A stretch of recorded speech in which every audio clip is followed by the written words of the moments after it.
First day చూడటం late వచ్చామని first day చూడటం మాత్రం పక్కా.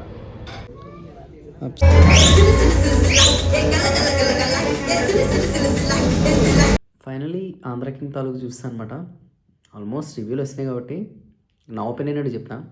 ఈ సినిమా ఇనిషియల్ ప్రొసీడింగ్స్ అయితే చాలా లైక్ ప్లెజెంట్గా స్టార్ట్ అవుతాయి. అండ్ ఫైనలీ లైక్ వీళ్ళిద్దరు పేరు ఉన్నారు కదా, లైక్ రామును భాగ్యశ్రీ పోర్షే చాలా నీట్గా అనిపించారు. సాంగ్స్ కానీ వాళ్ళిద్దరు లవ్ స్టోరీ కానీ అది కూడా బాగుంది. ఇంకా వెళ్ళే కొద్దీ లైక్ కాన్ఫిడెంట్ ఇంట్రడ్యూస్ అవ్వడం ఇదంతా ఓకే ఫైన్ అనిపిస్తుంది. సెకండ్ హాఫ్ లిటరలీ మన స్లో ఉంటుంది సినిమా అయితే, చాలా స్లో అనిపిస్తుంది. ఓకే సోఫార్ డ్రామా కాబట్టి వెళ్ళ తీసుకుంటాం, కానీ ఉండే కొద్దీ లైక్ మనకు ఆ ఎమోషన్ అయితే రీచ్ కాలేదనిపిస్తుంది. ఓవరాల్గా నాకైతే బిలో యావరేజ్ అని చెప్తాను. మీకు ఎలా అనిపిస్తుందో చెప్పండి. మరి నెక్స్ట్ వీడియోతో కలుద్దాం. బాయ్.